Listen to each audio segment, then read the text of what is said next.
สวัสดีครับผมเลิศอาทิตย์ลีลาวิรพงศ์เป็นตัวแทนจากบริษัทกรุงไทยเอ็กซ่าประกันชีวิตซึ่งให้คำแนะนำเกี่ยวกับประกันวางแผนการเงินและการลงทุนถ้าใครสนใจก็สามารถแอดไลน์ OA ตาม QR Code ที่ผมขึ้นไว้ได้เลยนะครับฟรีไม่มีค่าใช้จ่ายเดี๋ยวผมจะยกตัวอย่างคำแนะนำเกี่ยวกับการลงทุนที่ผมได้แนะนำให้กับท่านสมาชิกระดับ Exclusive ท่านหนึ่งนะครับ โดยท่านสมาชิกระดับ Exclusive ท่านนี้ได้ถามเกี่ยวกับหุ้นตัวหนึ่งซึ่งเขาได้เข้าซื้อไปแล้วต้องบอกก่อนนะครับว่าผมเพียงแนะนำจากข้อมูลที่มีณตอนนี้และผมแนะนำในแง่ของการลงทุนไม่ใช่การเทรดเก็งกำไรนะครับ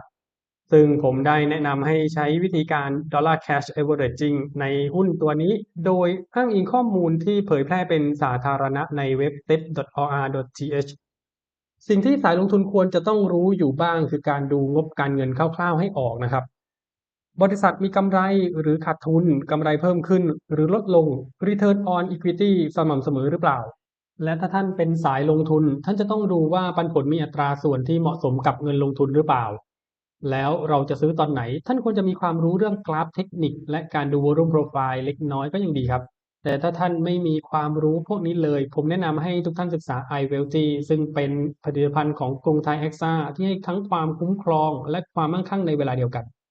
หากมีข้อสงสัยอะไรเพิ่มเติมแอดไลน์ OA นี้ไว้และผมคือเลิศอาทิตย์ลีลาภิรพงศ์เป็นตัวแทนจากบริษัทกรุงไทยเอ็กซ่าประกันชีวิตผมเพียงให้คำแนะนำส่วนการกระทำเป็นของท่านขอบคุณครับ